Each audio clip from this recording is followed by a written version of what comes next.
Wouldn't be a Jeff Meacham stream without a botch, now would it? Of course, I ran the wrong opening there to start with. Hello, everybody. Welcome to this 15 years of doing this crazy show, but it certainly wasn't me that started it by my damn self.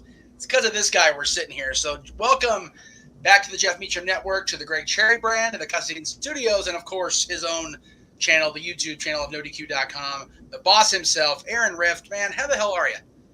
I'm doing really well, and that was quite the trip down memory lane with all the photos, all of the old Talk Wrestling graphics, and all of the different openings since 2017. Crazy to think that it's been 15 years since that very first time you stepped into my apartment.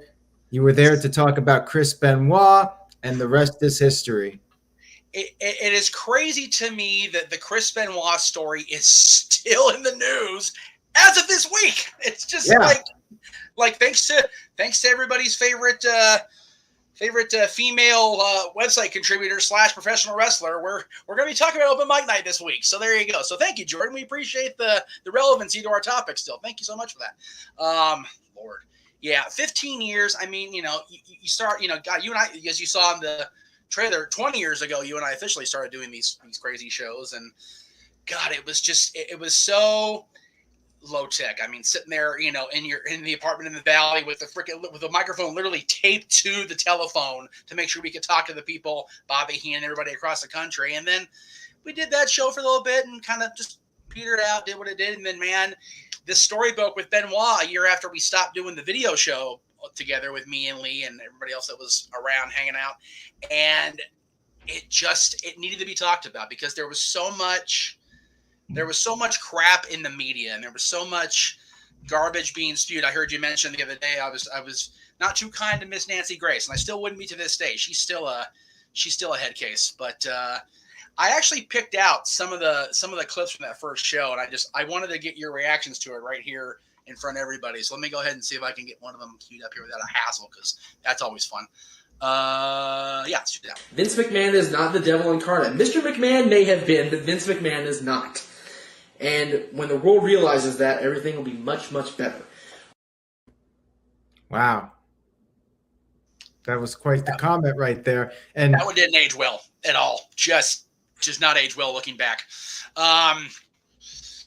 Nice hair, though. I watched the whole first show. God damn, I missed my hair, but that's what kids will do to you, folks. Kids and exes are a dangerous combination. You and I, at least about the exes, we know for sure. The kid, not so much on. But yeah, it's been. I remember when 2 weeks, literally to the day that first aired, which was July 16th. It was going to be this Saturday. We were going to do this show, but you're going to be, as you said, you're going to be out of town, and I'm going to be. Hopefully, Dylan's coming home Friday night, so I'll be with him Saturday if he doesn't go to your favorite place, Six Flags. Which, again, we saw some of those pictures from Six Flags, too. A lot of the pictures of you and I in that clip are from Six Flags.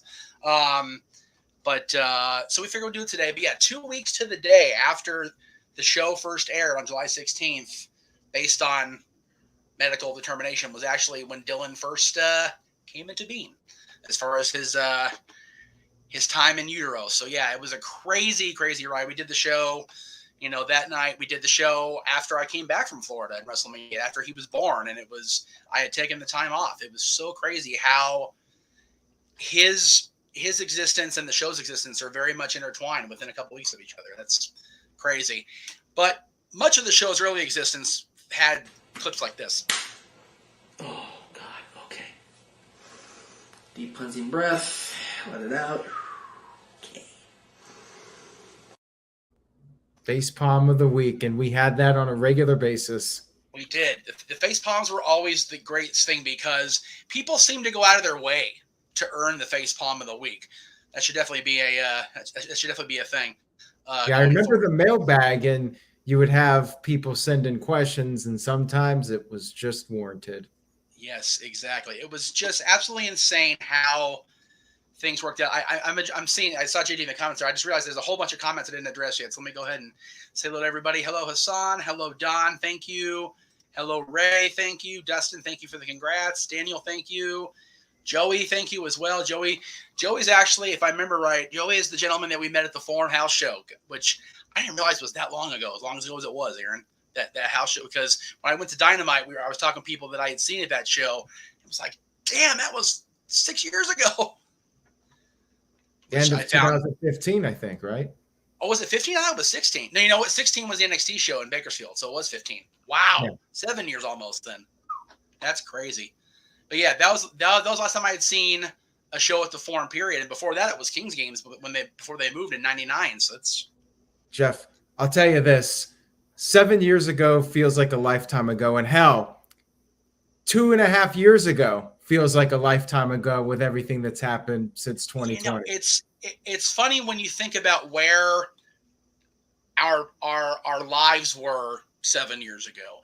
You and I especially. You think about where our lives were 2.5 years ago.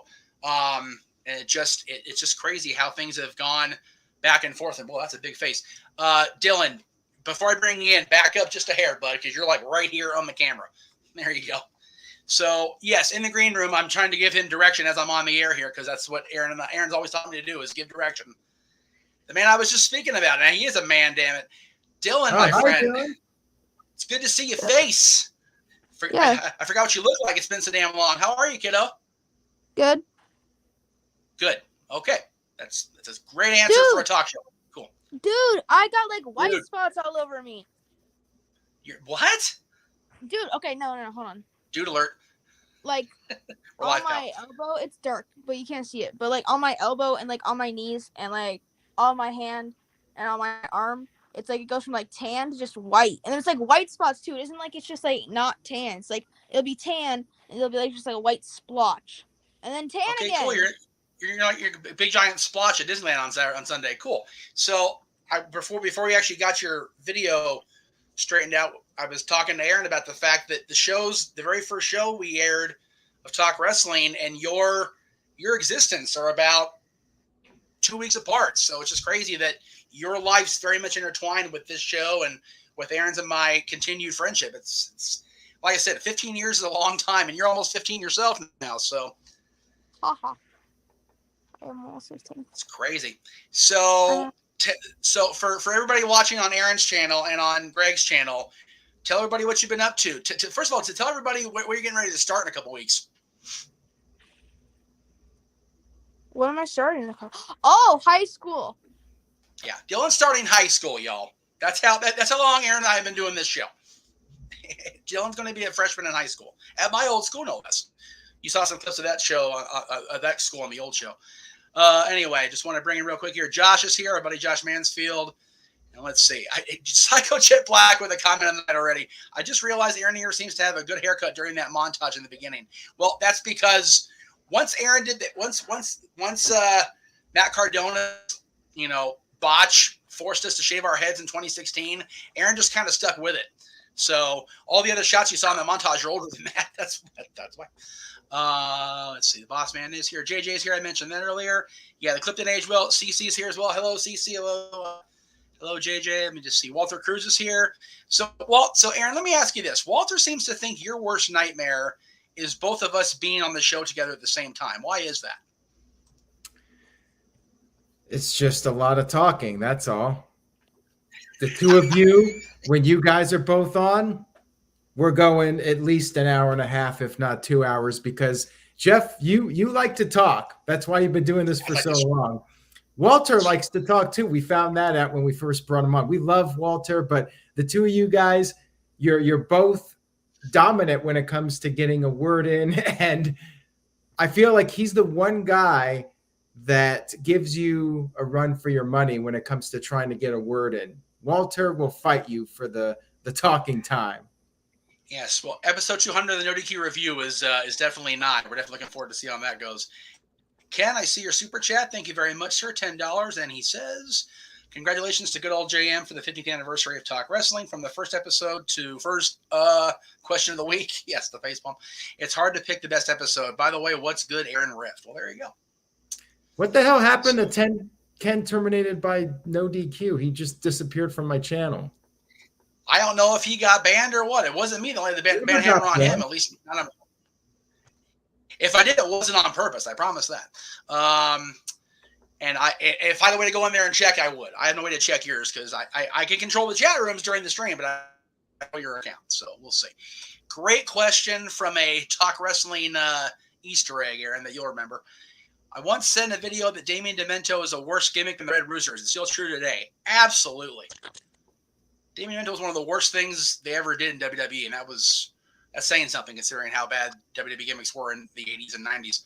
But Damien also attacked us personally. So, attack me and RVD. How about that? I won't say attacked Aaron because he didn't attack Aaron, at least not on purpose. But yeah, that was a interesting time for the show when we were dealing with what do you call it? Outside forces with Aaron's. Are you want me to show what's on your share screen here? Yeah. Okay. This should be good. What am I seeing here? We are live. I have no idea what's going on here, folks. So there you go. I wanted to show trying. that There it goes. photo. It's not showing the photo I wanted to show. I did bring it up. All right, this ain't working. I mean, you can always message it to me if you want. If you want to get on the air, I'm not sure what to tell you. Let's see. James says, "Congratulations! Thank you for giving me such a huge opportunity. Years of Talk Wrestling, such a great accomplishment. Congrats, my guy." Thank you, James. I appreciate that. I appreciate being able to provide the platform. And hell, if he hadn't provided me the platform back in 2002, which we'll talk about later this year, obviously, there wouldn't be a Talk Wrestling now after 15 years. So, and I wouldn't be able to, have my son, on air scratching his nose because, that's just how it works. I think Ken terminated by Google doesn't like me because he just left. And by the way, I sent you a photo, so if you want to throw it up at some point, feel free to do so. It's a photo I put on Messenger? Yeah, Facebook Messenger. Oh, okay, I got you. I'll go ahead and I will go grab it. Yeah, just a little trip down memory lane and a fun moment that people might appreciate. Dylan might appreciate it. Not sure if he even remembers the moment, but here's somebody that will definitely appreciate No DQ and Talk Wrestling history because he's been with us since the days prior to Talk Wrestling as a fan. He became a contributor and let's call him what he is. He's a collaborator. He's one of us. Hey. The Pennsylvania sensation himself, fresh off overnight. I'm actually still here. Good to see you, brother. Yeah, I'm actually still in the tournament, but it's tip-up break right now. So I at least wanted to pop in and say congrats on the 15 years of Talk Wrestling. Hey, Greg, trivia question. I appreciate it. That's cool, man. What's up? Barry Windham's WCW theme song cover from which band? We're not doing this again. He did this to me. Oh, Barry Windham! Yeah, Jeff, do you know? That's right. I don't remember. He's in the Hall of Fame, damn it. And you know what? He's actually going to be actually, no, he's not. He's not going to be is he? Yeah, he is. He's going to be at that thing that Conrad's doing for the Horseman reunion at Starcast. So that'll be cool to see if I actually see that part of the show. I don't know if I'm going to get order the whole pay-per-view or not. That's a lot of damn money. But we'll see. How goes the poker? Well, I'm still in, if that means anything. It's actually not bad. Still in's good. It's always good, right? Yeah. I made the final table of the first tournament. Doing pretty well. Probably got to make the final table of this one also. So, not too bad. There you go. But I just wanted to say congrats on the 15 years of Talk Wrestling and just plug in the Greg Cherry Show for tomorrow. What are we talking about? I don't know. We'll figure it out. But tomorrow at 7 o'clock Eastern. Do we know what we're talking about ever? Like going in? Is there ever really a plan with the Greg Cherry Show more often than not? Not really. We just go by the seat of our pants and hey, but also for anybody watching, check out on Sportsmanlike over on Know Your News. That show just started. Yes. Yes. Today, actually. So go check that out. We look at the best, well, not really the best. We look at the worst and weirdest things in sports. So go check that out. It's me and Jared Bailey, who was on an episode of Jack of All Trades. So go check that out. Okay, Two Pittsburgh boys doing the show. Yince, guys, is okay. I'm not sure why I kicked Dylan out, but there he just told me to kick him out. Probably because his phone's having a spaz. I got to go anyway because the tournament's restarting. So that's all right. Good luck. I didn't want to talk about Heinz Field tomorrow, so we'll definitely get into No, that. we definitely will. We definitely will. All right, brother. Take it easy. Good stuff. Take care. So Aaron did send me the picture down memory lane. It actually kind of ties into We need where I want to Dylan transition back next. though. Well, but yeah, Dylan is still watching. It won't let him back in for some reason. But I'm not sure. But this is a cool picture because this was actually taken. That's tremendous. That's actually out in the Inland Empire. What else is it Covina or West Covina that Jesse runs his shows? West Covina. West Covina, because that was the same night, I do believe, that they ran the EWF Hall of Fame ceremony the first time, which is where these pictures were taken. And these are just two of the people that have been on the actual Talk Wrestling show with us. I mean, we had the interview show prior to Talk Wrestling's existence that we had a whole bunch of people on, but these two were definitely on Talk Wrestling that night that we recorded, and then they were up in future episodes. Frankie, of course, Frankie Kazarian's been one of our good friends over the years. I actually talked to him earlier, Aaron. He said he will see what he can do about coming in. He has to go through what do you call it? My brain just spazzed. AEW PR, which is an adventure apparently. So, but he said he would do his best to come on. No. So, yeah, but he does wish us both well, and he said he's sorry he missed us last time when they were out here for Dynamite, and I said, well, Aaron didn't come anyway. He's in Michigan now. I said, well, next time you guys are in and I'm in, we'll do the thing. I said, okay, cool. But what was really so we did let me try that again. That's why we're live. We did the first iteration of Talk Wrestling for, I want to say it was about 4 years.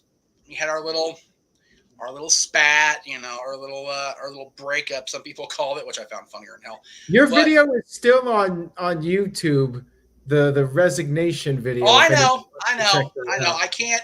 I have been asked to leave that up, not just by the people that run the channel, which of course is the Casa, our buddies in the Casa, but also just because the fans enjoy throwing it in my face so damn much. Because I was such a dick that day. And I felt rightfully so, but I'd be remiss if I didn't mention this show's successor, I guess is the proper term for it. After the Bell, which of course WWE stole right out from underneath me as soon as I came back to No DQ and Star Talk Wrestling again. It was just the end of After the Bell, and now Corey Graves does that podcast, I guess, whenever he gets the itch up his ass. So good for him. Let's see. I missed a whole bunch of comments, so I'm sorry, y'all. I've just been trying to run this by my damn self. It's not an easy job. Like when I do the streams on No DQ, trying to get the comments up and putting them up on screen and multitasking, it's a tougher job than it might look. It is. This is why a lot of people. Aaron has a lot of people moderating during the chats because, especially during the recaps, when he's doing the review, it's a little easier for him to run the thing when he's not moderating or he's not in direct control of what's going on. And yes, Josh, that was a Patriots jersey. He's 14. I can't make him do everything I want him to do, and it is what it is. Let's see. So I did want to bring up the reason I brought up the spat and the break for a while is because who else could bring us back together, Aaron, except our old buddy RVD? He was the very first guest we had on Talk Wrestling after whatever it was, a few months of just me being a talking head in front of a camera. We went out to Malibu or some shit and did that great 3-part show with him, and that was during the first run. But then it's funny considering where I'm going Sunday. It's even a funnier story now. But Dylan and I went to Disneyland in the summer of 2014. Not like it's a special, occurrence. Still, I'm going to Disneyland. That's just what we call Tuesday. But as we're walking out to the harbor, the bus stop there to go home, I get a DM. Hey, you still doing Talk Wrestling? Yeah. He says, I got something to plug. Okay. And I thought, okay, I'm not doing Talk Wrestling anymore. And the Casa and I were kind of on the outs at that point too.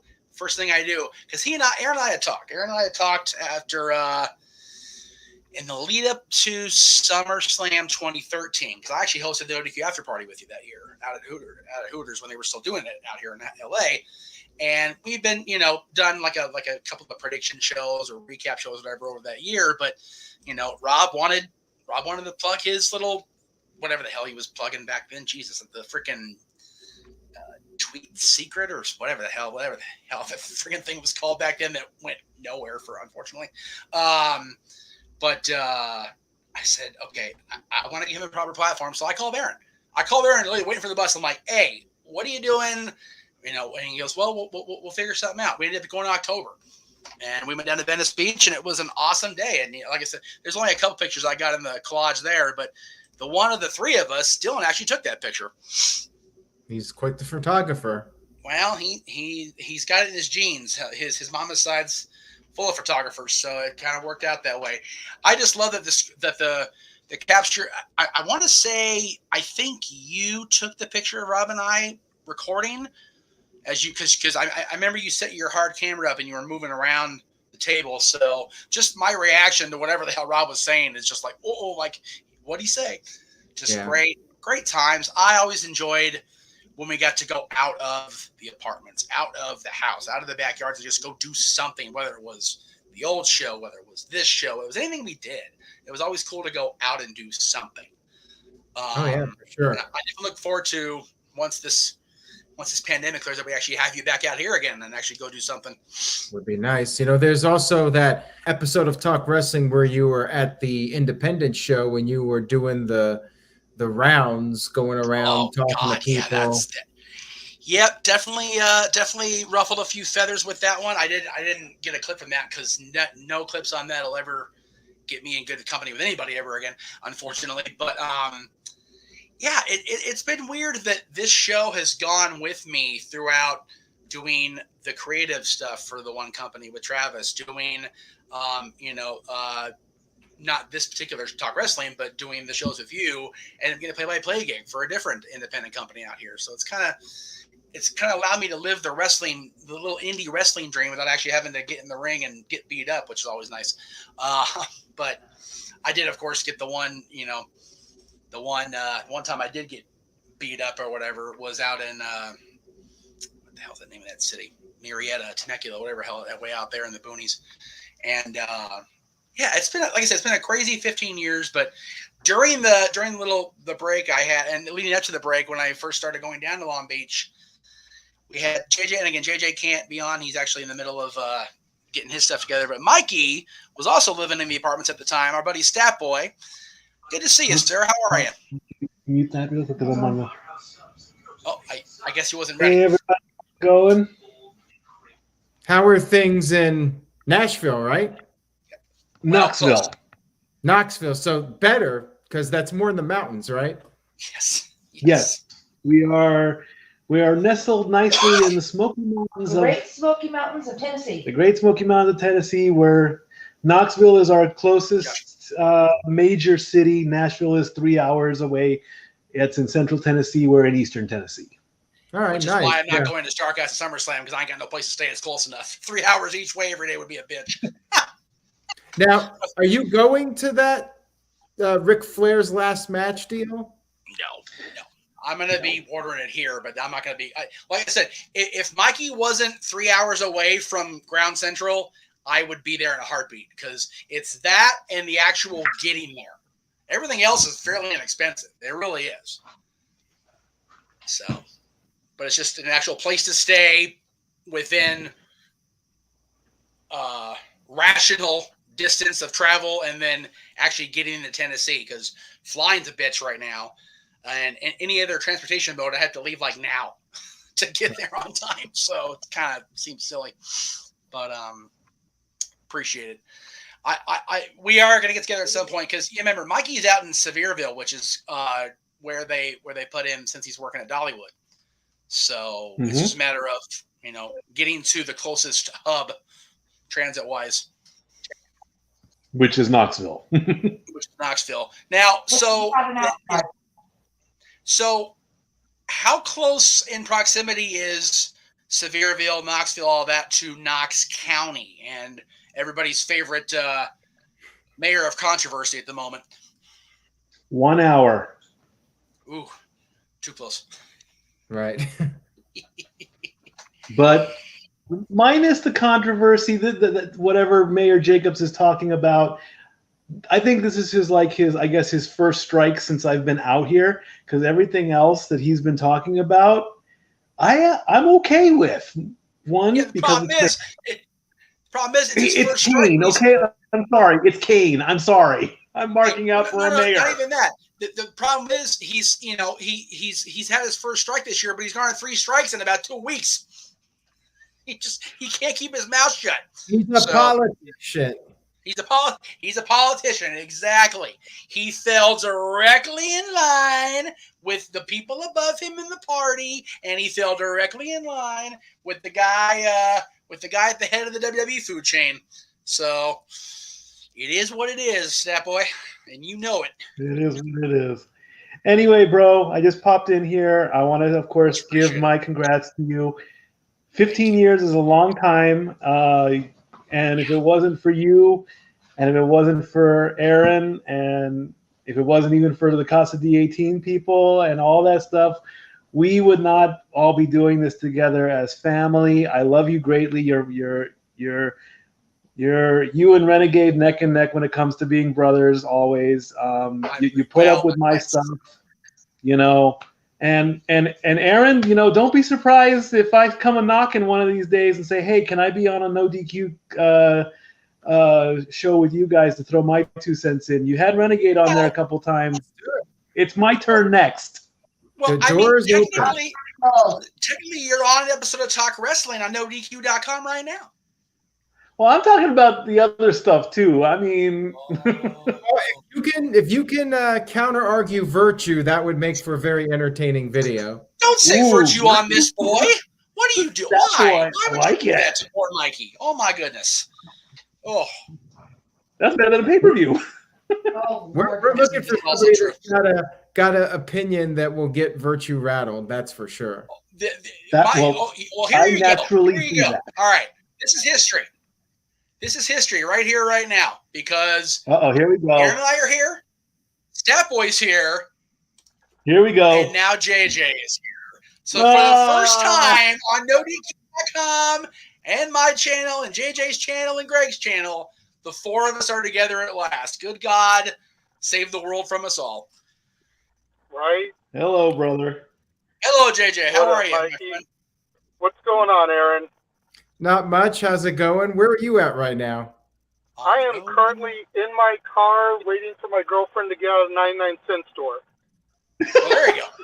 Oh, hey. That is such a Casa/California thing right there, brother. I love it. Got to make the most of your time, I suppose. That's right. Well, we just got keys for the new place today, so we're trying to grab kick ass, bro. All right. Mike, you mind not talking over me? Thanks. So we're trying to grab little odds and ends things that we need for the new place until we can empty out the storage facility this weekend. What are you guys paying in California now? Like $5,000 a month? Oh my God. Actually, we found a 2-bed, 2-bath apartment in Victorville for $1,800. Not too bad for California. I mean. Yeah, and then we ended up getting a deal. Basically, the first month was only $600. The next month will be only $1,200. So we're basically getting 2 months' rent for the cost of 1 month for the first 2 months. Wow. Nice. And you're close to the Young Bucks, too. Well. Yeah, assuming we want to join the Super Kick party. Right. That's it. He's close to the compound now, so it's all good. If Stat Boy keeps talking over me, he may have a Super Kick party of his own. Ooh. Oh, shit. Gladly take it. Because I've been wrestling. Style, tune up the band and everything. Yeah, Aaron knows firsthand a good chunk of reason why Aaron ended up leaving California. Not where he is now, obviously, because where he is now is a whole different reason. But because it got too damn expensive to live down here. It's terrible. And it's just going downhill, in my opinion. Well, Aaron would be very surprised to hear that for the first time in my memory, Aaron, and you've been coming out to film with me, audio or video, for almost 20 years now. We actually have a thing where we have a reliable set of people that we are guaranteed to see when we get off the freeway living off the off-ramp now. There's a person there. There's a person on the underside of the bridge there by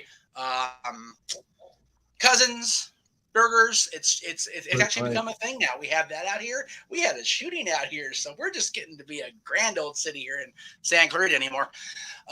So yeah, it's definitely not the idyllic place it was when I first met Aaron and was sending in a review from WrestleMania 2000 and going, God, I hate Anaheim. I'm so glad I'm back home. Well, after moving to Oregon, I would never go back to California. No.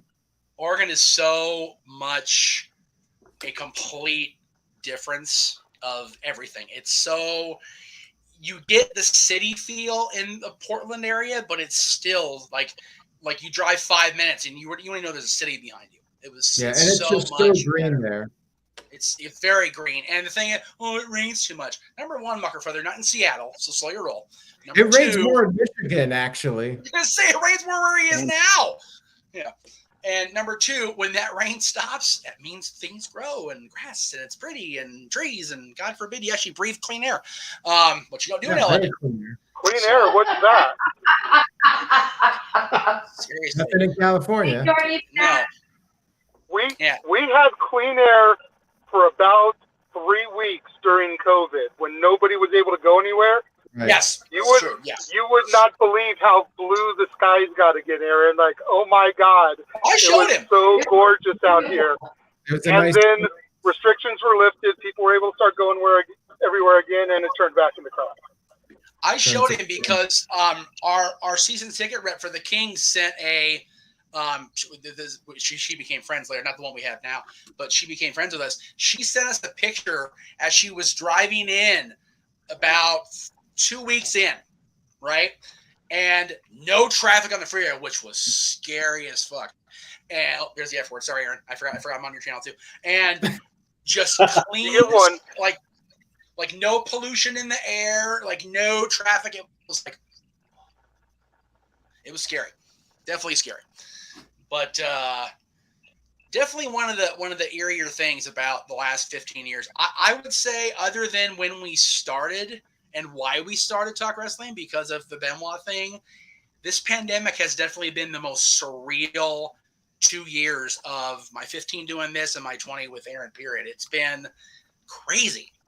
Jeff, I just wanted to mention when we were talking about California, tie this into wrestling. Like, one of the good things about living in SoCal back in the day was the old PWG when it was like $20. Yeah. Those shows were There you phenomenal. go. And now, what are they, like $150 for a ticket, and they moved to downtown Los Angeles? Yeah, they're actually at the $150 for a ticket, and it's not even the first couple rows. Those are like $200 a ticket. Yeah, it's like, dude, I remember going to Gorilla, and it was like $25 for the first row. Yeah. Yeah. Mm-hmm. Yeah. It's funny how perspectives change. When Aaron and I, the first guys that ever went to PWG in this little circle of chaos was Lee and I. We went to a show in Santa Ana. It was the show before the Loser Leaves Town match with Pierce and Kazarian. The show before that was in June of 2004, and it was in Santa Ana. Like, I couldn't even tell you the name of the location. I only remember it because that was the only time I myself was face to face with CM Punk. Did he punch The you out? first one that I ever went to, it was me, Mikey, Juan, and Ray, I think. Yeah. And that was also WrestleMania 21 weekend. Yep. Yeah, because that's when we met, although I couldn't recall the details to this day. Well, mainly because I went out that night afterwards and got a freaking LP smashed over my head. Hello, CC. Just go ahead and take It's CC. Hey, how's it going? Everybody's in the party. I love it. I dig it. Absolutely. So, CC, this is, I don't know if you've actually met, obviously you know Dorka in the bottom right here, but this is actually Aaron. This is Aaron with the man behind the craziness. So there you go. Nice to finally meet you kind of in person. Yeah, I'm Jeff's longtime buddy. We got the whole streaming thing going. Actually, well before the streaming started, we were doing YouTube videos, like right when YouTube started, and even before that, we were doing videos where I would actually upload them to the website before there was even a YouTube. That's how long we've been To doing the this. server itself, which is why Nice. Aaron was so astounded that even with being on YouTube for well over 4 years at that point, when Punk's promo crashed the server of NoDQ.com, wow. and JJ and Mikey and Ray and I were in Vegas, he called me going, "What the hell's going on? What are you talking about? We just crashed the server." I went, "Well, Punk's in the ring doing his thing, or Punk's on the stage. That's probably what." Crazy, crazy night. Absolutely. Congratulations for 15 years. Yes, Yes, definitely. awesome. Yeah, you know, I'm a huge fan of all you guys. I listen as much as I possibly can. So I appreciate it. I just had to come and say hi myself. I appreciate that. It Thank you. wouldn't be an episode with me and Aaron on without somebody on the road doing something in Southern California. So I appreciate y'all calling in here.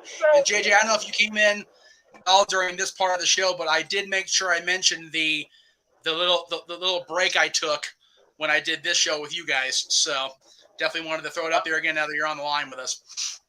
Yeah, I didn't catch that part. I think we were in Wally World at that point, but I'm yeah, sorry. I appreciate that. I'm glad that I was able to be a part of your journey for those couple of years while you were away from Aaron, you know, and started to branch your wings on your own. And he ripped off Corey Graves. Hey, Corey Graves ripped off Jeff Meacham. That's right. That's right. Corey Graves wasn't even a freaking NXT tag team champion when I started doing the shows with Aaron and with JJ, so he can kiss my ass. For real. You know, Yeah. Jeff had after the bell first. He should have Carmella too. Whoa. Well, No. I mean, she was like a girl. Why not? No. Corey Yeah, Graves thing said, is, James, your throwaway. You should take his woman. Well, you know what? Thing is, though, she went from being a Laker girl to a Patriot cheerleader, and now she's big on Boston and Pittsburgh sports. I'm like, that's Okay, yeah, that's 3 strikes right there. Laker girl, exactly. Patriot, and Corey Graves. Yeah, that is 3 strikes. Yep, negative. You're out. You're out. Well, gentlemen of the Casa family, and CC, of course, now that you're here, I appreciate you both popping in. We're gonna go. And Dory Lou, don't forget her. Hello, I'm still We here. can't have the camera on the entire Oh, thing. I'm hi, sorry. Hi, Dory. Good to see you. Family reunion here. Jesus Christ. I'm hiding. That's shit. Anniversary. Anyway, thank all 4 of you for popping in. I appreciate it. I'm gonna go ahead and bring it down, and then we're gonna say goodnight so Aaron can get to sleep. It's almost 11 o'clock for poor Aaron. So and for Mike, Absolutely. No problem, That is Jeff. the one Thank thing you for having us on your thing.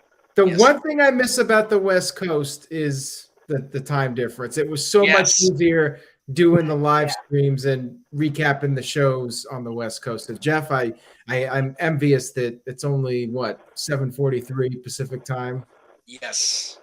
Oh, I'm actually ready to watch NXT instead of having to try to, mess with my stupid Fire Stick. So I feel you. JJ, CC, Mikey, Dory, again, thank you all. We'll see you. JJ, we'll see you later this weekend, probably if we do it Monday night on Saturday. And then Mikey, of course, August 9th, the return of Stat Boy Sports Bar, exclusively on Tuesdays on the Casa Studios channels. There you go. awesome. All right. Thank you. We've enjoyed Bye, being guys. part of your celebration. Gonna steal my old buddy over there in Tennessee's phrase. Renegade out. Night, guys. Mikey, Dory, again, thank you. Oh, there we go. Everybody's going. There we go. All right. So, Aaron, other than what we've talked about, because there's been quite a few things talked about today, what would you say is your favorite moment of recording talk wrestling, as far as the man behind the camera? The stuff with the Edge Bear I thought was really fun when you ran him over on that one episode. And when you dressed up as Santa Claus, like that was always a nice little change of pace. And we did the little split screen. That was good. Actually, no, we did not do a split screen. You and Santa Claus were actually on video at the same time. We did. We actually did that. It was a cool little thing, and that still works to this day. I have a couple of friends of mine who are also clients of Santa as on an ambassador situation, and the one's getting old enough where she's starting to figure it out, and I show her that video. I'm good to go. So Yeah. it's much appreciated. The technology back in even 07 and 06 is still working in 2022. So thank you. I actually had Santa on open mic night a couple weeks ago through the magic of technology. So I was live here and Santa popped in over on a call. So it worked out. Good to see him staying busy and making the rounds. Well, it's Christmas in July, so that is kind of how it worked out. He came in during Money in the Bank, which was a busy night for us all. Money in the Bank. What'd you think of Money in the Bank? You and I really talked about the premium live event. What'd you think of Money in the Bank this year?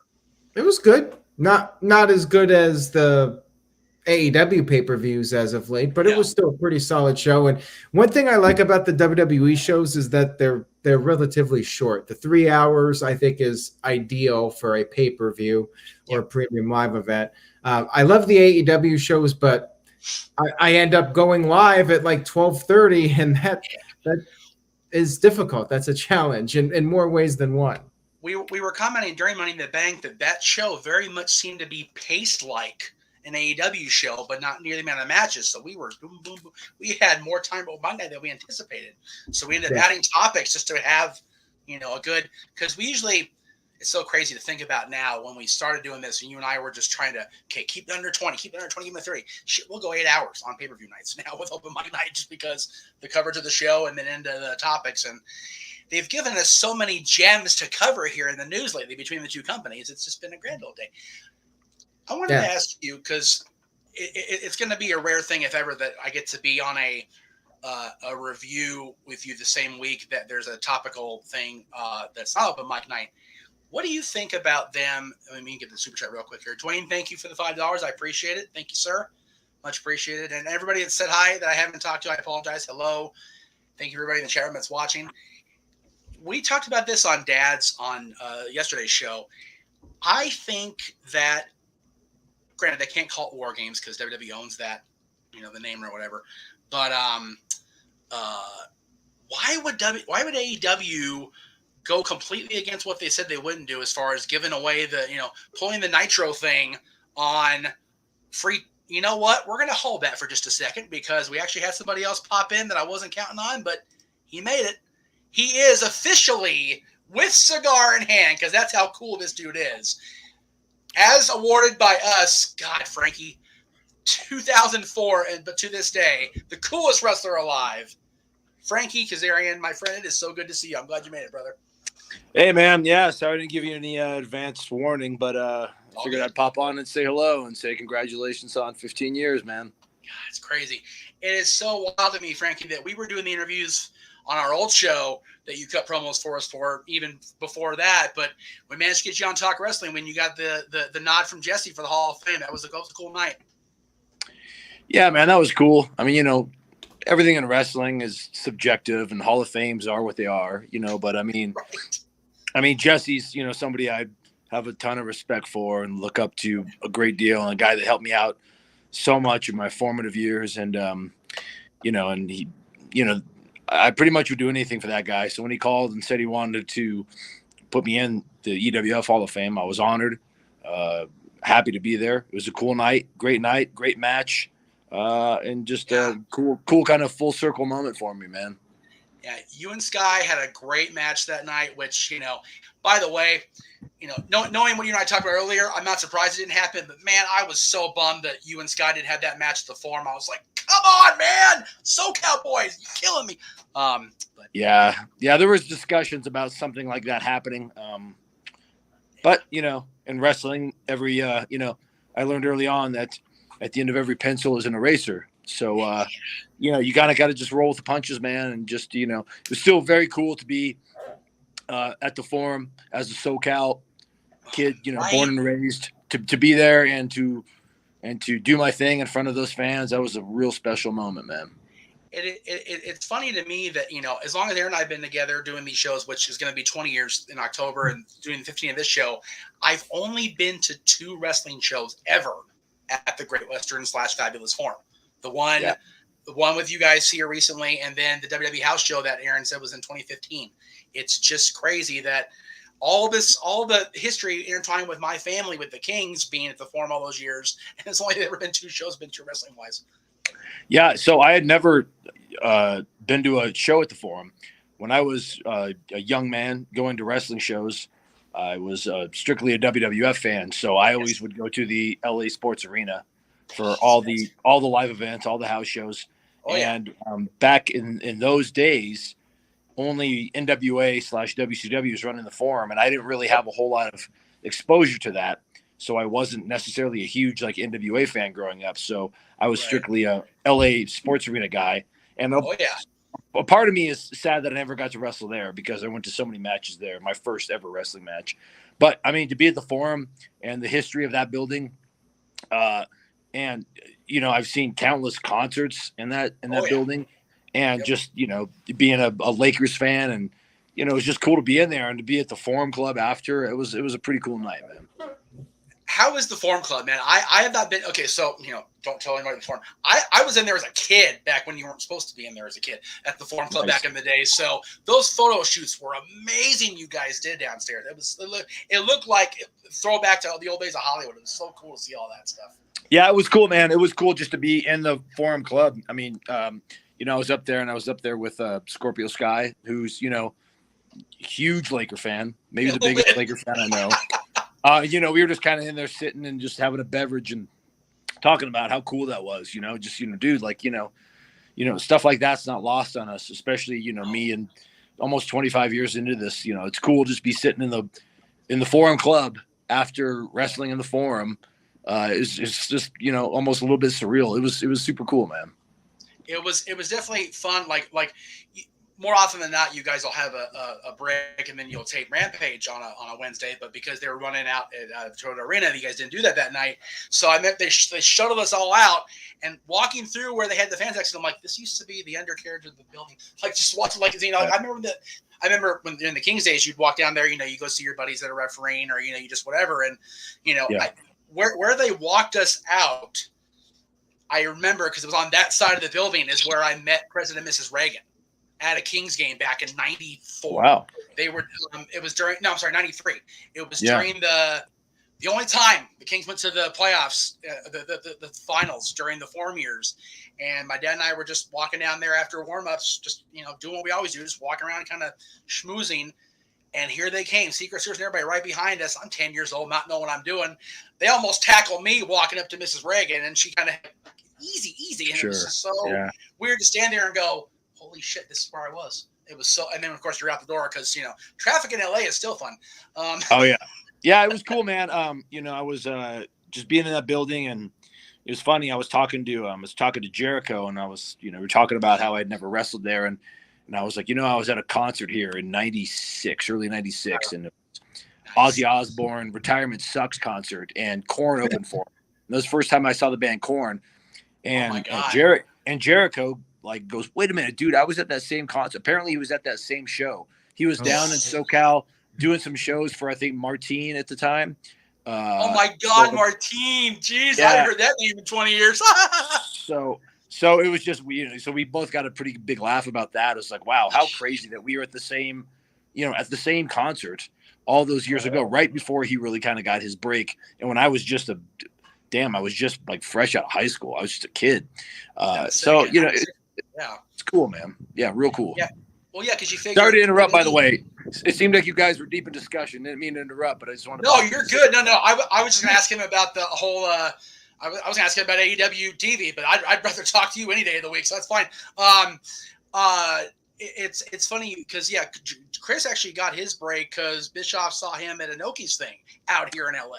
So it's just kind of weird how the world, and then, you know, you and I, or well, let me be clear, not be a complete fanboy jackass.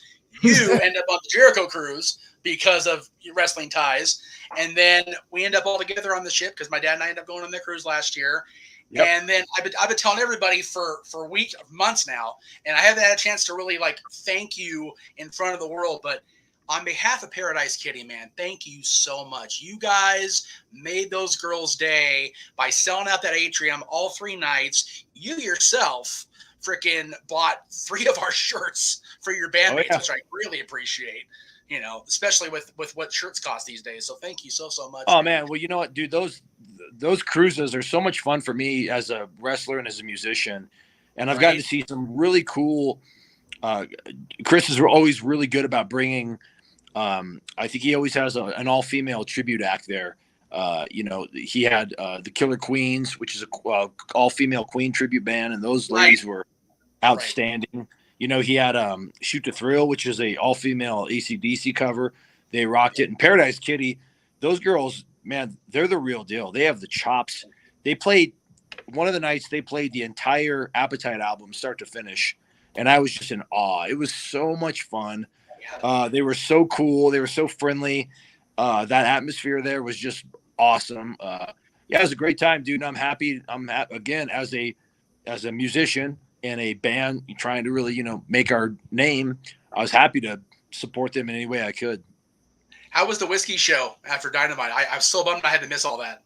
Yeah, so that again, you know, being a kid from SoCal and, you know, playing the Forum one night and then the whiskey the next night, you know, a little bit surreal. And again, things that aren't lost on me, you know, in my advanced age.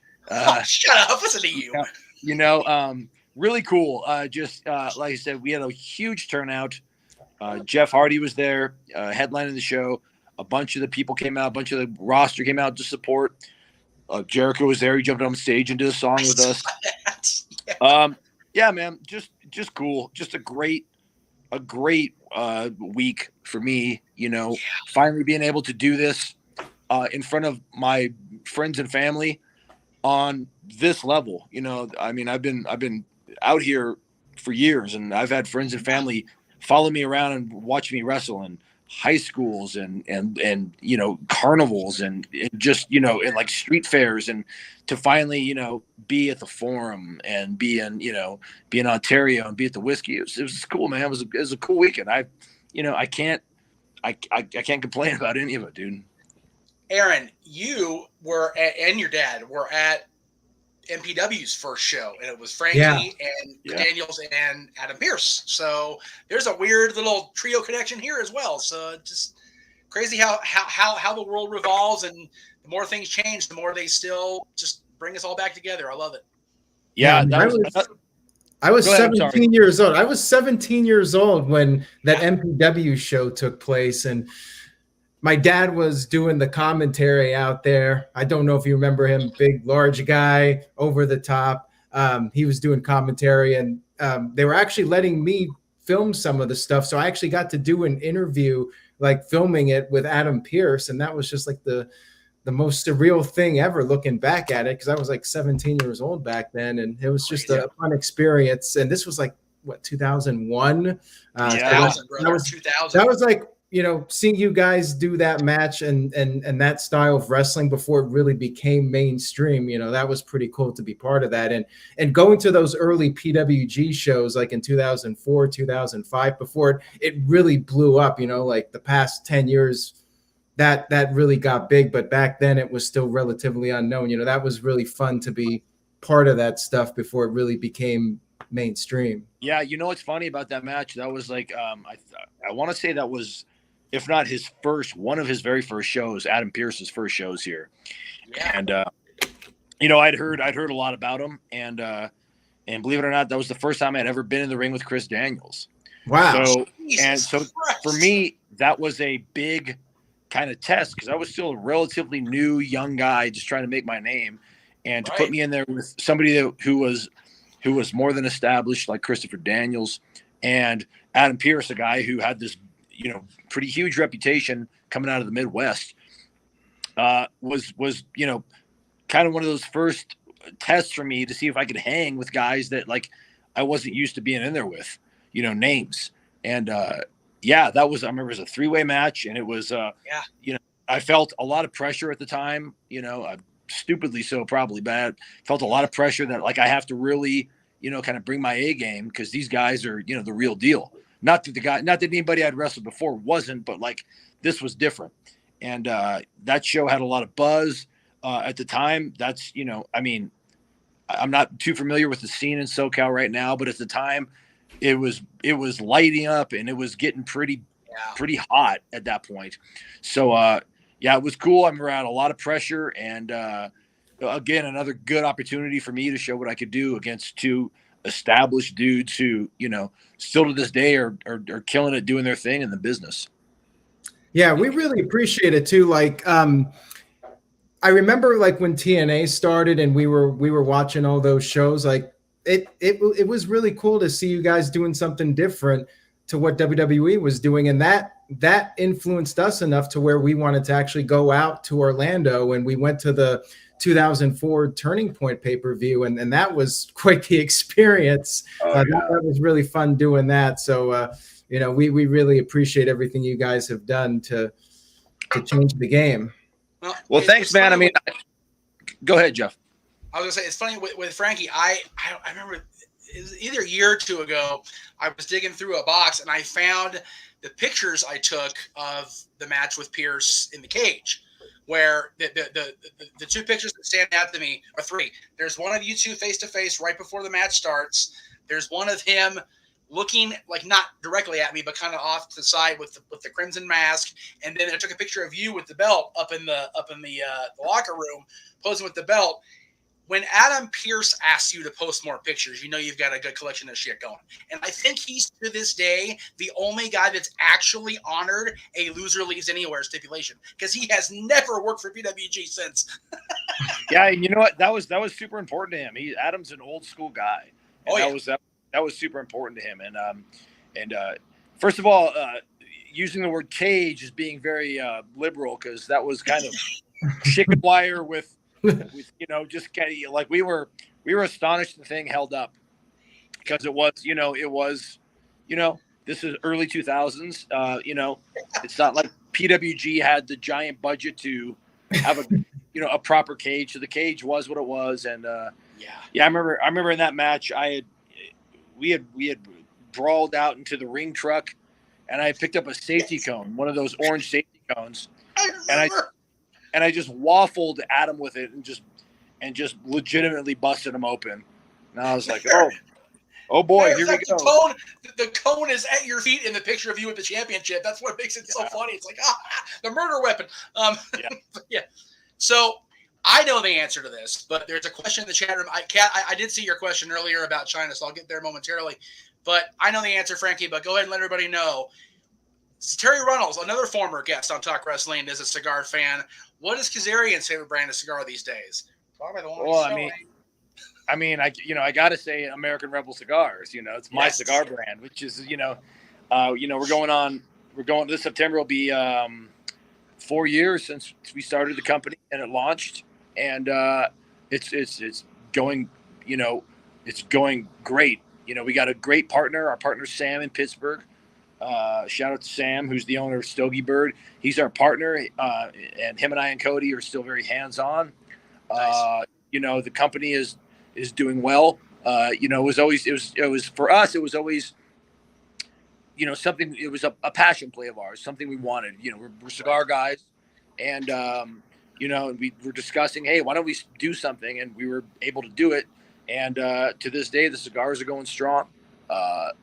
Really cool.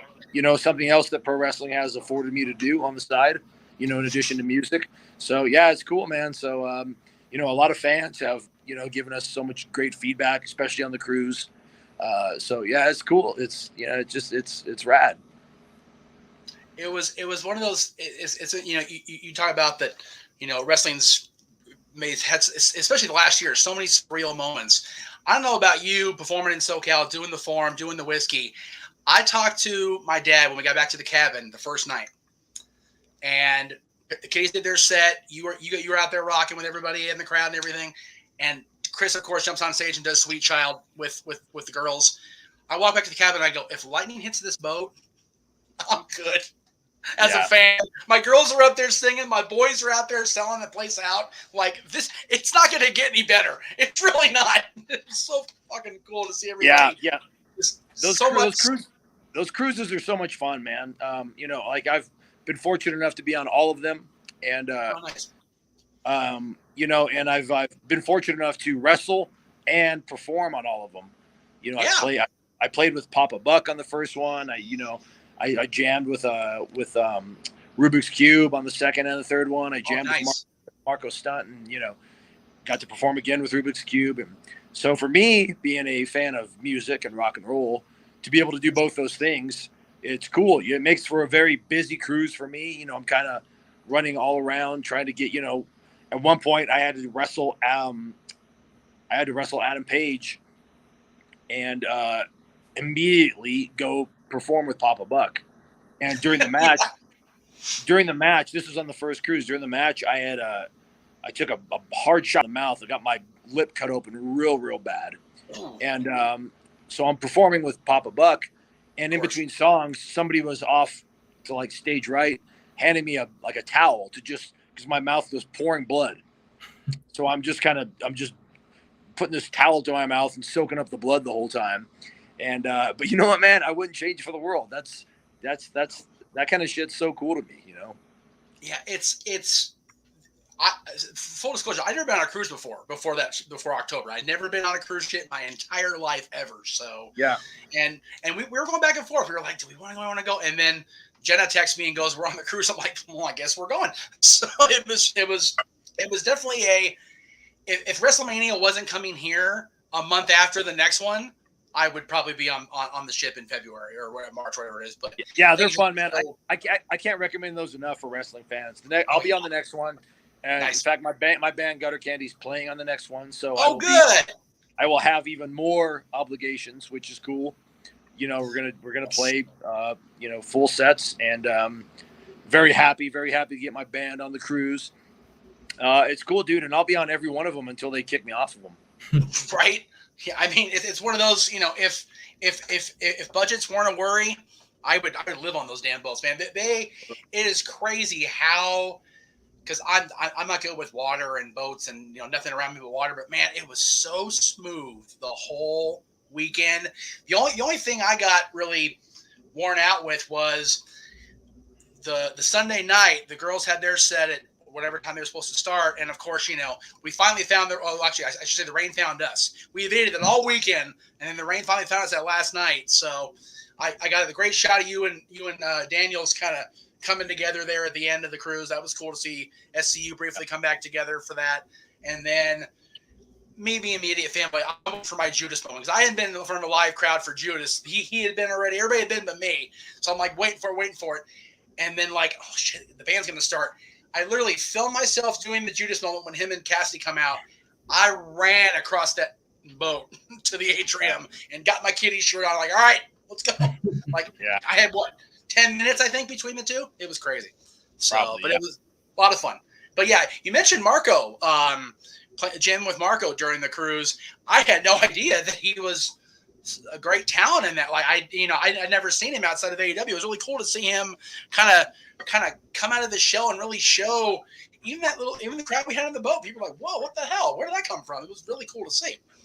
Yeah, he had I knew he was going to do an acoustic set, and him and I had talked the weeks, leading up to that. And, I think that was maybe only like his second time performing by himself out there with an acoustic guitar. And anyone that's a musician or a performer, dude, you're up there with just an acoustic guitar and a microphone. You don't have a net. You're just up there. Right. So good on him for doing that. And he had asked, he's like, hey, should we do something? And we're like, I was like, yeah, let's do a couple songs. Let's do a couple cover songs. And, we kind of decided on doing a cover of, Have You Ever Seen the Rain by Creedence? Oh, great song. And My Hero by the Foo Fighters. So we did a little acoustic version of both of those. And it was cool, man. It was, it was just fun. Just being out there, just, letting that creativity flow on stage as opposed to in the ring. It was cool, dude. Very, very cool. And I want to give a shout out to Kat. She's the one that sent in the cigar question. And thank you, Kat, for the $20 super chat. Really appreciate that. And thank you for the 15 years of support for everybody out there watching still. We appreciate it because, especially for Aaron, it's already past his bedtime back there on the East Coast. So thank you. You're going to buy some cigars? Hey, man, it's almost past my bedtime on the West Coast. So. Well, man, I'm out here watching I'm having a SoCal night. I'm watching the Angels game right now on my back deck, and it's a beautiful night in SoCal, like every night. So it's cool. I'm glad to join the celebration here. Gotta love that Frankie hasn't lost the SoCal roots. He's back on his deck watching the Angels while he's doing the interview, man. Just like old times. You know it, dude. And it's tough to be a Halos fan. Again this year, they can never seem to get past All-Star break without breaking our hearts. Oh, it's frustrating, man. You know, I mean, I'm a ride or die Angels fan, and I have been since I was a very little boy, and you know, it's very frustrating. This you know, having Trout and Ohtani, like two of the best, probably two Hall of Famers. I mean, Trout's a shoe-in. You know, just seeing them not be able to build around them is infuriating at times. You know, very, very frustrating to the point of anger. But you know, such is the life of a sports fan. You know, you just got to stick with them. Hey, how many years were the Rams in the shitter? And you know, look at them now; they're world champions. So, you know, you just who are you talking to? Who are you talking to? Being at the Forum for the first half of my life as a Kings fan. Good God, was I suffering a miserable bastard or what? Good grief. Yeah. You know. So yeah, it's being an LA sports fan, unless you were a Lakers fan, we had a miserable existence for most of our lives. You know, I mean, you're only a couple of years ahead of me, so we've had the struggles between the Angels and the Rams and everybody else. It's been a bitch, but it's so cool. I remember going to Angels games, you know, with a lot of the wrestling crowd, you know, at PWG back. It was so cool to see everybody bond still, because it was so very much I mean, even in the, like Aaron said, the early days PWG, before they got big and moved downtown and started charging 10 times as much as they did back then, you know, we'd all, you know, do PWG, you know, Friday night, and then, you know, head to the Big A the next day for a double header or something, just to have some, you know, some time. It was cool. So. Yeah, I mean, I same thing. I went to a lot of Angel games with you know, Brian Kendrick, who's a dear friend of mine when he was out here, and I mean, he's still out here.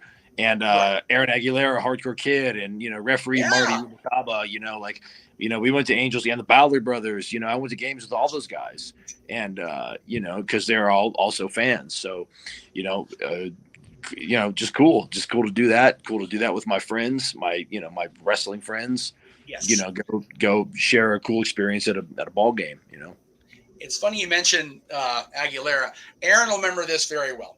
One of our big moments during the original show before Talk Wrestling was we were asked by I forget his last name, so forgive me, Josh, but Bassman's disciple Josh, to help film one of the UPW shows, and that was the night that Masters put Val in the Master Lock, and you saved her. Right. And the same show was Luther Reigns' first show back in UPW after WWE dismissed him. And the reason we remember that show so well, ironically enough, the guy that was in here before, JJ, came in, it was in the crowd. He's the one that started the "You were Kurt's bitch" chant. And Luther got so mad, he smacked the camera at ringside that our other guy was using to do like a handheld at ringside. That was Aaron's personal camera that we ran the show on. So we go out back. Doesn't surprise me if anybody knows Shu Luther Reigns. If anybody knows him, that doesn't surprise me whatsoever, man. No, he looked at the camera. He goes, "Stop!" I said, "Stop!" And whack. And the next shot is us outside of the galaxy there, and you can tell Aaron's got the camera kind of like freaking horseshoe together, ironically enough, because the shots like this, and it was so. We did not break, though. What's that? Oh, it did not break, fortunately. Somehow the camera didn't break despite this nearly 300-pound mound of muscle with all of his might just whap right out of our hands. Well, our guy was furious. He wanted to fight him. He did. Oh, that would have been a good idea. Yeah, I'm glad that didn't happen. That would have ended badly. It was immediately after WWE released him. He was out for blood anyway, and then the crowd's just calling him Kurt's bitch. It's like, oh. And what's funny is Aaron and I are up in that balcony, way at the top of the galaxy where they shot down on. Yeah. And he like each other and went, "Oh shit." I think I moved that fast in my life, Frankie. Oh my God, because we knew we had to get him and the camera the hell out of there. Those UPW shows, man, I have so many fond memories of those shows. Those, you know, I mean, again, going back to like how hot the SoCal scene was, you know, that UPW was the place to be. And those Galaxy shows were once a month. Every one of them was sellouts. Every one of them were bringing in, you know, at the time, WWF, WWE, Major Talent. Those shows were that was the first, you know, taste of like big time crowds and atmosphere for me. Those shows were a lot of fun, and I just look back on all of those very fondly. Yeah, it was funny. The lady that asked you about the cigar question brought up seeing me at China's Memorial 2016. That's where I first met Joni. Was at the UPW show that I don't know if she sang or she did something where she was on that little bitty little ramp stage there. They had this set up there at the that was at the Grove, was it not? Was that the Grove at Anaheim? Going back to the Angels in the parking lot of the Big A. Yeah. Oh my God. Yeah. It's one of those. Thank God the Angels weren't running the game when we were there. It happened a lot, but it didn't happen that night. But oh my God, parking was always such a bitch. It was terrible. Yeah. But it's LA County, Orange County, so it's going to be that way. Yeah. I have a lot of memories of those shows too. There was some crazy things that went down backstage. That's you know, I'm gonna probably save those for the book if it ever comes out. So yeah. It's funny. There was a question earlier, and I want to make sure I acknowledge it because it was a paid question. I'm going to go ahead and, you know, he asked, you know, are you still the elite hunter? I'm kind of going to branch out of that, Dwayne, but thank you for the super chat. You know, we mentioned you've been doing the musician thing now. You're still wrestling. You're still doing that. You got the cigar business. You mentioned the book. Are we going to see Frankie Kazarian get his life story out there now that you've got so many irons in that fire, plus the whole gig? You know, one of the best gigs ever is being a husband and a father. So I can imagine that's a huge chunk of your time now. Yeah, you know what's funny is I actually got approached earlier this year. An acquaintance of mine asked about a book, and the first thing I was like, nobody wants to hear from me. Like, you know, I'm still doing this. I still, you know, have a lot of years left, you know, and I usually think that books are for, you know, people that have, you know, everything's kind of in the past. But, right. You know, we kind of went back and forth and you know, it was one of those things where I was like, well, you know what, man, like, you know, what if I don't get the opportunity to tell my story, you know, and we started talking about that. And he's like, you know, you do have a unique story. And, so it's like one of those things I'm a lot more open to, you know, I'm not guaranteeing I'm going to write a book, but like, you know, I'm certainly not opposed to it at this point. But you know, that's something I have to really put a lot of thought into. You know, I definitely think I have a lot of stories that people would find hilarious, heartbreaking, you know, inspirational. So, you know, never say never in this business, you know. Why not? Absolutely not. Absolutely not. How many people can say they've published a book? Yeah. Right. That's just it. You know, like, I mean, there's so many, you know, there's so much, you know, there's so many things that you know, that are more important to me now. Like, you know, Jeff, you mentioned being a husband and a father, and, you know, and just those things give you a whole new perspective, you know, as opposed to just being like a young single man trying to make his way in the business. You know, when you're a husband and a father and you have a family, you know, you have a different perspective on life and on you know, the wrestling business. So, you know, I have a lot of stories to tell, you know, from a very different perspective than, you know, say 10 years ago. Well, it's funny, you know, in the time that we've three known each other, you know, Aaron's become a husband, I've become a father. You've done both, man. It's and what's even scarier in wrestling, with the same person. Mm-hmm. So good on you for keeping that together, because that doesn't happen in wrestling too much either. So yeah, it's funny, you know, a lot nowadays, you know, wrestlers, you know, men and women getting together and staying together is a lot more commonplace, to where back in the day it kind of wasn't a thing. It was like when two people involved in the professional wrestling business got together, you know, the joke was always kind of like, well, let's see how long this lasts.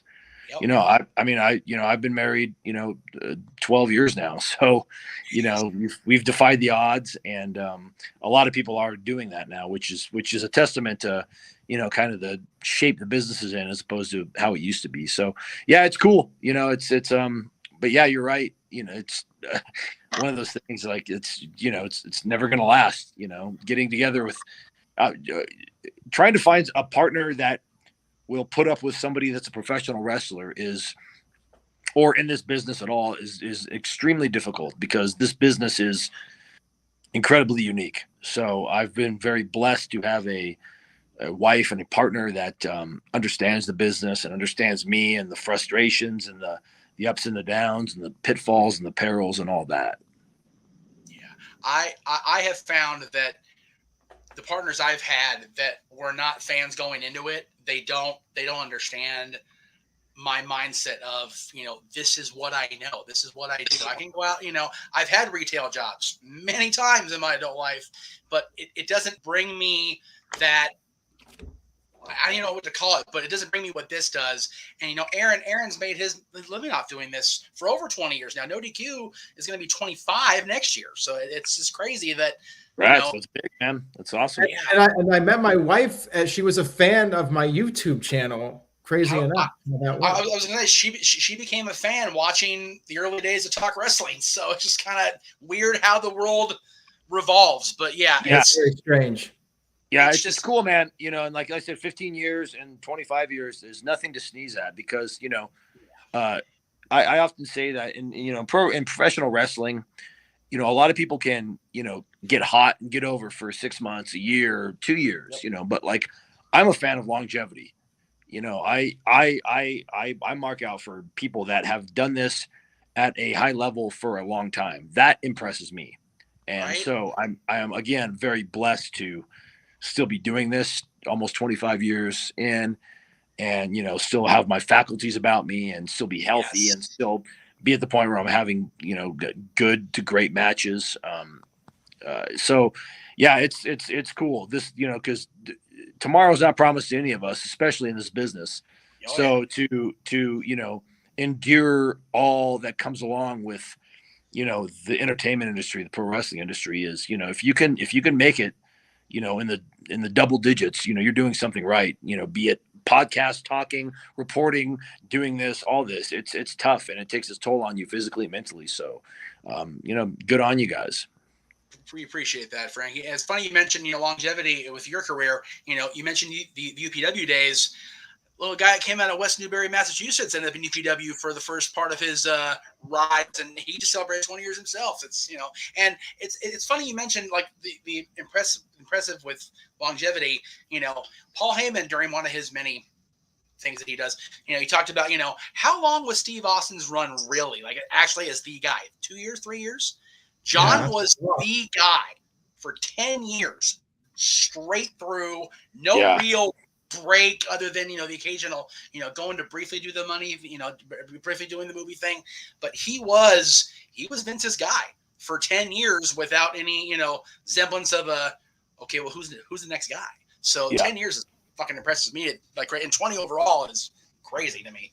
And you know what, man, like, and when it's all said and done, he's going to be talked about as one of the best ever. Like I mean I might be biased because John is a friend and a guy I have an enormous amount of respect for. But I mean, that guy's run and like the matches he's had and the merchandise he's moved and the Make-A-Wish things and just the way he's branched out in mainstream. Like, dude, nobody has worked harder than John Cena, and nobody deserves the success more than John Cena.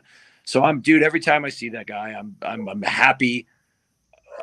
I'm thrilled for his success. I know how hard he worked from the beginning.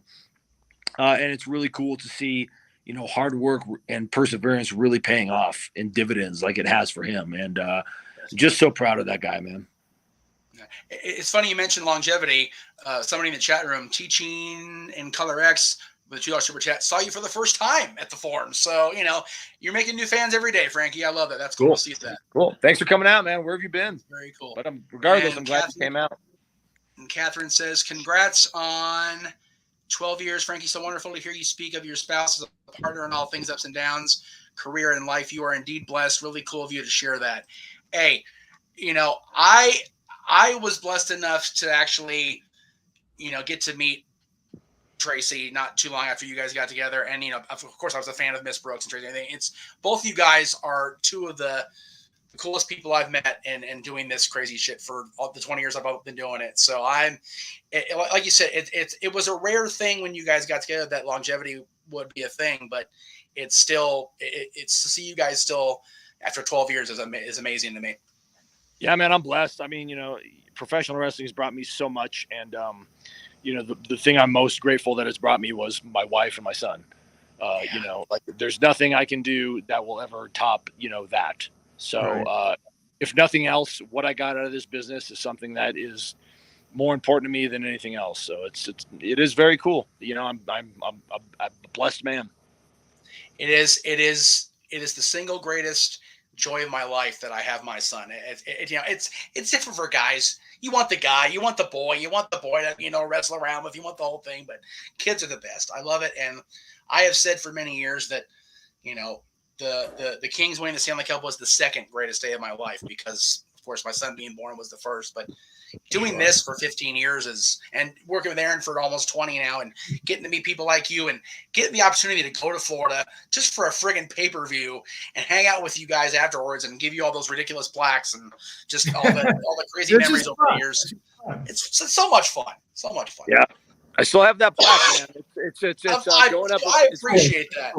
It's going up eventually. You know, I'm working on to get my office together. You know, I have a lot of you know, memorabilia, and I've kind of finally decided to, you know, maybe display it and put some stuff up, and you know, I've saved everything, so that plaque's definitely going up. I appreciate that. Rob told me the same thing last time I saw him a couple years last year. You know, and even him, you know, he was married as long as he was, and now he's seen happier than I've ever seen that guy. So it's crazy how, again, the world turns in mysterious ways. But yeah, this back here is my first time actually having a office studio space of my own. And you know, like I said, I met you, 2004 started doing this shit. So it's, you know, things do come around eventually. You just have to wait it out, I guess. Sure. You know, that's just, again, longevity, patience, perseverance, man, all of that. You know, you're not gonna make it in this industry if you don't have those things. So no, and I definitely am grateful to have befriended you. I'm grateful that, you know, Aaron got to see one of your first major moments at FAW. We've kind of been intertwined, the three of us and the SCU boys, ever since. So it's been really cool. I appreciate everybody's patience, especially on the East Coast, watching as late as it's almost 11:30. So God bless you guys. Anything you want to throw out there, Frankie? I know you got a lot of projects in the works right now. What do you got going on? Yeah. No, man, you know, I'm just still doing it. I got a lot of you know, I got a lot of appearances coming up outside of AEW. You know, I got a couple you know, I got a show in SoCal here coming up next week. You know, I'll be up in Northern Cali. You know, I'll be in Portland, Oregon. I'll be in Gloucester, Massachusetts, and you know, and in between, I'll be doing AEW. So, yeah, man, it's again, I'm still blessed to be doing this. Happy to be doing this. Still enjoying it, and still having the time of my life, man. Man, look at that sunset! Can't beat that right now. No, I know. You know what? I had to get into. I'm out here walking dangerously up on my pool deck, and it was getting kind of dark up where you know, under my patio here, so I'm kind of got the moon in the background there, so that's incredible. Enjoying a beautiful night here in the SoCal desert, and just wanted to pop in and say hello and congratulations on 15 years, guys. Thank you, Frankie. And Frankie just wants to show it again. There's nothing cooler than a SoCal setting. So thank you, brother. We appreciate it, man. Have a wonderful rest of your night. Love to Tracy and the little one for me. We'll talk soon, brother. Appreciate it. Congratulations, guys. Talk to you soon. Take care. Sir. Have a good night. Let's see if we can figure this out here. There it goes. Okay. There it goes. Okay. Well, that was cool. I appreciate him stopping by. I wasn't sure it was going to happen. You know, I talked about off air that, you know, with, you know, oh, that's a no. He found a way. That's so cool. Very cool of him to do that. All right. Well, shit, it's 11:30 for you, so I'm sorry, boss. Let me go ahead and get the plugs in.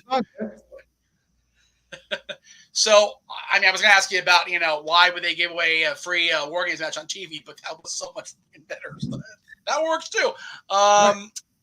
So let me do the plugs real quick, and then we'll get you off to bed because I know it's late. On DJ's side of things, he's got his continuing Disney Renaissance Month over on the Casa channel, as well as he's reviewing the new release movie of Elvis. That's on Saturday. On the Dads and Always on Wrestling side of things, which is both he and I, he actually just today put up an episode that was lost to editing and rendering because I lost my patience with it and it wouldn't make me any money, and I got mad and said about a lot of bad words I can't say on Aaron's channel. So I decided to hell with it, but he threw it together and he put it up today, and I warn you in advance about the death scenes episode. Do not watch it without a case of tissues. It is ugly. If you're a fan of fantasy movies, if you're a fan of just really gut-wrenching stories, don't watch that show alone. Please don't do that to yourself.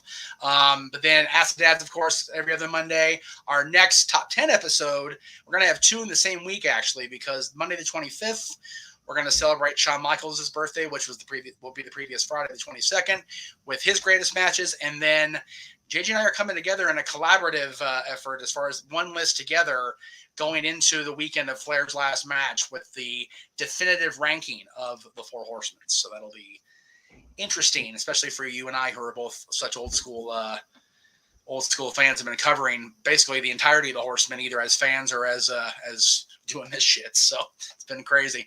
And then Sunday, I get to go home. I'm very happy. I've been home tonight on No DQ and doing Talk Wrestling Anniversary, but I've never actually been there on Disneyland's birthday, which is mind-boggling to me. In my entire life, I've never been actually on the anniversary. So I can imagine it would be very crowded. I imagine it will be too, but they've also, you got to keep a couple things in mind.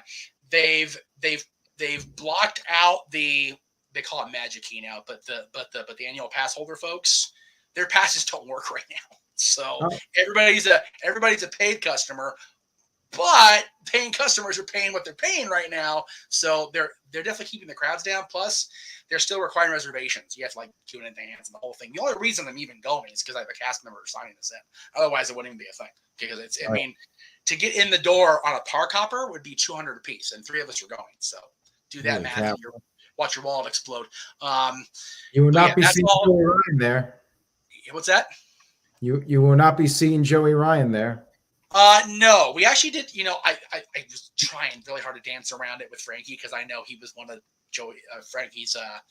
Frankie's Angels buddies. I really didn't want to mention it live, but yeah, it's unfortunate that Joey kind of dug himself the hole that he did. It kind of is what it is. I mean, I mentioned open mic night. He wasn't exactly ever nice to either one of us ever trying to film or doing anything really. But I don't want anybody to just not have a life. What he allegedly did, let me be clear on that, was not okay. But I don't want the guy's life to be completely just devoid of anything, because it's such a fine line to walk. Working where he was working, if he was that kind of person, is definitely not compatible at all. You don't want to work around, people, families, if you're going to be that kind of person. And, I never got the chance to meet Joseph Meehan. That's the problem. He was always on with us because he felt he had to be. It was always Joey Ryan, and Joey Ryan was a dickhead. So I don't, we never got to meet Joseph and really know.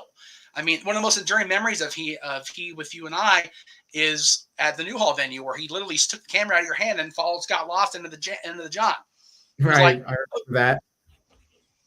It's we're trying to get anything out of Tornado and Candice LeRae on camera when they're kayfabing us. It was bad enough, but then to have Joey literally grab the camera without asking and just. Okay. What is it with these wrestlers grabbing cameras and knocking cameras over? They just when they get in the zone, man, they're not holding back. What's scary is that was the same camera. That camera lasted the entire run of that show. And considering all the crazy stunts we did over the years, I'm surprised that camera lasted as long as it did. I think I did buy a second one. And when we started doing Talk Wrestling, we had 2 cameras. So right, and the reason I know that is because I had a third clip that I wanted to throw up there. Where did it go? From a different angle, if I can. Where the hell's the videos? There it is. We had this shot that was on a different one from the facepalm that I forgot to bring up earlier. What are your thoughts on Jackass being involved in WWE SummerSlam, and do you think it'll be hurt or help the pay-per-view buy rate? Okay. Jackass. Jackass is a very stupid television show watched by very stupid people. I'm sorry. For those of you that like Jackass, you can turn the mute button on for a few minutes because I'm going to go off on Jackass now. Jackass is America's Funniest Home Videos taken to the ultimate extreme because these guys are purposely filming themselves doing stupid shit. Wow, that was a bomb right there. Pretty much. What's funny is those are the tamer parts of that show. I can't say that I disagree with you, Jeff, on your jackass.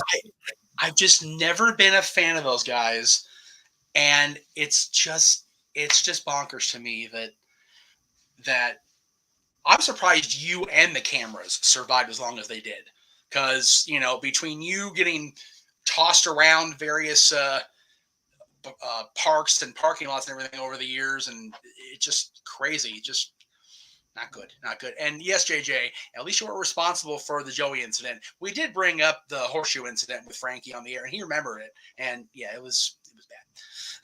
Just like I said, I don't think I've ever moved down that many flights of steps in my entire life, trying to go and save our cameraman's life and the camera's life, more importantly. It was bad. It was one of those nights in the business. But anyway, that's what's going on. You've got my Disneyland thing Sunday, if I can get everything filmed soon, hopefully, God. But before we go, and then you, of course, have the No DQ review Thursdays. I know episode 200 is coming up, which when you think about the fact that, the old show made it to 100 in video form, not too many more in audio form, and then Talk Wrestling with you originally ran for 4 years. So the fact that you've made it to 200 for the review with you and Virtue is so cool for me. The fact that I've probably produced about 3,000-ish videos and live streams over the past 20 years is an interesting thought. I've always, maintained humbly as I try to be, that I am so glad that my, taking my ball and going home as it was when I did it in 2011 didn't just deter you. Instead, you stepped out of the shadows, as it were, and did your own thing. And man, it's crazy to think that there would have been no on-camera Aaron maybe ever if it hadn't been for me, bouncing. So I am so glad that didn't ultimately deter you and I as friends and as working partners, because I have enjoyed, the last 15 years, and, Talk Wrestling's been, whether I've produced it myself or not, it's been on No DQ almost its entire run. So it's so cool that it's still going. And I mean, you saw the opening, all these freaking little graphics that, you put this one together. I know that because that was the one that came across with the big old belt, but all these other ones have been designed for us by fans and by other people because we've made such an impact. And I think it's so cool. Yeah, for sure. And we'll see how much longer we can do this. And one day maybe young Dylan will step in and become the new voice of the internet wrestling community, or whatever we have in 15 years. I mean, who knows what's going to be the technology? Who knows what sites are going to be used for social media? Will social media be something completely different? Like, we don't know. Well, all I know is the end of the first episode, I plugged my Yahoo email, which I still have, and my MySpace, which I don't. Yeah, I mean, 15 years ago, could you imagine doing live streams every week? Did you ever think that was even a possibility? No. When you consider how much of a pain in the ass it was to try to get the regular videos uploaded just to YouTube at that point, not even to the server, like it would have been a nightmare. There's no way. What people need to realize is just 15 years ago, there were no smartphones. I recorded with a camcorder that had mini tapes, and I had to hook up the camcorder to the iMac and get the footage on the computer, edit the footage, save the footage, and then upload it. There were several steps you had to do. It was so much more time consuming than it is now. With your phone, you could just click the on button, record. You can go live on YouTube or Twitch or whatever, and you can have your video up instantly. Like it's totally different. I was so devastated that the audio shows are just gone. Like, I don't even know where most of them are anymore. I have the Dusty episode. I have the Bobby Heenan interviews. Most of those are gone. The videos, thank God, I made sure Greg got them before my hard drive completely got wiped by sheer dumb accident about a year and a half ago. Well, I'm pretty sure I have everything on backup hard drives. As long as you've got them, that'd be great. Because I still would like, because, I'm asking Greg to send me the video files, but, he's so busy. It's hard to, narrow him down. I know you're busy, of course, as Yeah. well. But tell you what, as long as I can avoid the COVID again, like I didn't do this week, and keep my voice. But actually, you mentioned going. Sergeant Slaughter said, can't wait for WrestleMania 30 when it's on Mars or someplace. Well, New Orleans is pretty much Mars. So we'll see where we are in 15 years. We'll see. Yeah. But as we have one more super chat, and then I'll let you go. Hi, I'm Jeff Meacham. This has been Talk Wrestling's 50th anniversary. Okay, there you go, Cappy. Okay, there you go. Anyway, Aaron, thank you again for the platform. Thank you for everything. Thank you to JJ and Cece. Thank you to Mikey. Thank you to my boy, who not quite in bed, so I'll give him a call in a minute. And thank you to Frankie for popping in. Frankie Kazarian. Again, Aaron and I flew all the way to Orlando, and he was deemed the coolest wrestler alive then, and he still is, dude. I love Frankie. A lot of them were all troopers. We're just a bunch of, schlubs. Yeah, it's, bunch of Mark dirt sheet wannabe guys, and they were nice enough to say, yeah, let's do some interviews, and we really appreciate that, because that definitely helped out the site as far as getting more eyeballs to it. And I really appreciate everything you did. Like, you were very much proactive when it came to booking people and getting them on, and you did a really great job with that, so thank you for all that. Yeah, it's one of those, once we got into Orlando, it was like, somebody's got to be the point man. So it worked out. It's so funny, Aaron. When I went late last year and saw Scott and Kevin, after not having seen them since the Turning Point pay-per-view in person, and we didn't get a picture with Scott or Kevin or Jarrett that night because they were, having their little Godfather meeting back there in the corner of the restaurant. But we did get a shot of them as we walked by it, and I showed Kevin and Scott that video, and Kevin looked, he goes, I don't remember doing this. I was like, wow. So I was so glad we were able to get a picture of the three of us, with all of us in better headspaces at that point. It was really cool to have that, especially having to Scott now. It's so, I thank the Lord that we got that moment, because it was, Frankie said himself, tomorrow's not promised. I'm so glad I didn't let the money's not there, it's going to be a bitch out there. I didn't let that deter me. I wanted to see Scott and Kevin, because I hadn't seen them and taken a picture with them ever. I hadn't seen them in almost 17 years. So it was cool to see that moment come happen. But, just being out there for that was so neat. And, now both you and Dylan have a story of, I almost missed something because of going to take a picture with Mickey Mouse. And I forgive you for that. For everything you've done, I forgive you for almost causing us to miss our flight going home from Orlando. Those flights had a bad omen going in, because I remember leaving my dress shoes on the plane when we were transferring in Dallas. Oh, and wow. Because I had my tennis shoes on the flight. I'm not wearing dress shoes on the plane. That's just asking for pain and suffering. But I'll never forget, dude, we were at Dallas Fort Worth, and we were passing the Dallas Cowboys team store, and I looked down at my shoes, and I had the oh shit moment. So I had to book it back to the first plane, and thank God they hadn't cleared out all the overheads out yet. Oh my God, it would have been so bad. But yeah, made it back. But yeah, Dylan Rizzi did this day about being at Disney World on Tuesday and him being born Friday. So, damn that Disney World, it's a troublemaker. But thank you, and thank you to the missus for letting you stay up. You must appreciate it. I told her she should try to jump on. She would have enjoyed the Frankie moment, but she definitely would have. But it's one of those. I look forward to the next interaction, whether it be celebrating 20 years in October, all the shows in between, or hopefully if things lift enough, maybe going to see the Myers house in October when things. I wish, man. It'd be cool. But you know what? I will find a way if I have to go to Universal without you. And I promised I wouldn't be, I promised myself I wouldn't go without you because it's too scary, but we'll see how it goes. Yeah. Thank you all very much. Have a wonderful night. He'll see you tomorrow after Dynamite. We'll see you, Greg and I, before Dynamite tomorrow. It's Wednesday, and you know what that means. So have a wonderful night, everybody. Thank you all, and here's the next 15. All right. Thanks, Jeff. Have a great night, everyone.